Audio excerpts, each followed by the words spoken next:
Comment ça se fait que ça fait 40 ans qu'on fait de la robotique, qu'on fait de la numérique, qu'on fait de l'informatique, bref, qu'on fait des gains de productivité dans tous les sens et qu'à la place d'avoir une diminution du temps de travail, on a une augmentation du temps de travail? Où est-ce que ça passe?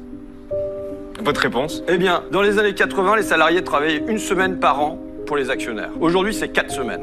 Donc déjà, il y a 3 semaines à gratter de ce côté-là. Vous savez, je pense que cette question des retraites, on rentre dans les grandes questions d'ordre général, en fait, toujours par des points de détail. La crise des Gilets jaunes, ça a commencé sur le prix du gasoil. La Révolution française, ça a commencé sur qui va pouvoir aller aux États généraux. Bon, ça rentre sur des points de détail. Mais en fait, ça pose des questions sur le sens de l'existence. Quel sens on donne à notre existence? Est-ce que c'est produire, consommer? Alors, Sarkozy nous disait « travailler plus pour gagner plus ». Avec Macron, on doit juste travailler plus, on n'a même plus le gagner plus. Bon, mais est-ce qu'on doit être enfermé là-dedans comme un hamster dans une cage? Et ça pose des questions sur quel est le sens de l'histoire. Keynes pariait qu'à la fin du XXe siècle, on travaillerait moins de 20 heures par semaine. La logique de l'histoire, c'était d'aller vers une diminution du temps de travail, et à l'inverse, on l'a réaugmenté, mais pas pour notre profit.